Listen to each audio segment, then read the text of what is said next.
ഒരുപാട് പ്രതീക്ഷകളോട് കൂടി കേരള ബ്ലാസ്റ്റേഴ്സ് ആരംഭിച്ച ഒരു സീസണായിരുന്നു ഇത്. മറ്റ് സീസണുകളെ അപേക്ഷിച്ച് കേരള ബ്ലാസ്റ്റേഴ്സ് ഒരുപാട് ട്രാൻസ്ഫറുകളും ഒരുപാട് ഇൻകമിങ്സും ഔട്ട്കമിങ്സും എല്ലാം നടത്തിയൊരു സീസൺ കൂടിയായിരുന്നു. മികച്ച താരങ്ങളാണ് കേരള ബ്ലാസ്റ്റേഴ്സ് ഈ സീസണിൽ കൊണ്ടുവന്നത്. എന്നാൽ ആരുടെ ശാപമാണെന്ന് അറിയില്ല, ബ്ലാസ്റ്റേഴ്സിന് വല്ലാത്തൊരവസ്ഥ തന്നെയാണ് ഈ ഒരു സീസണിൽ.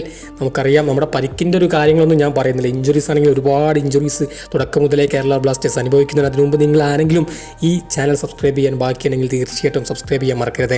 പെപ്പർക്ക് പിന്നാലെ ഇപ്പോൾ ഇഷാൻ പണ്ഡിതക്കും ഇഞ്ചുറി പറ്റിയിരിക്കുന്നു എന്ന വാർത്ത തന്നെയാണ് ഇന്ത്യൻ ക്യാമ്പിൽ നിന്ന് വരുന്നത്. തീർച്ചയായിട്ടും ഇഷാൻ പണ്ഡിത, നമുക്കറിയാം കേരള ബ്ലാസ്റ്റേഴ്സിലും മിനിറ്റ്സ് കിട്ടുന്നില്ല, ഇന്ത്യൻ ടീമിലും മിനിറ്റ്സ് കിട്ടുന്നില്ല, എന്നിട്ട് പോലും അദ്ദേഹത്തിന് പരിക്ക് പറ്റുന്നൊരവസ്ഥ.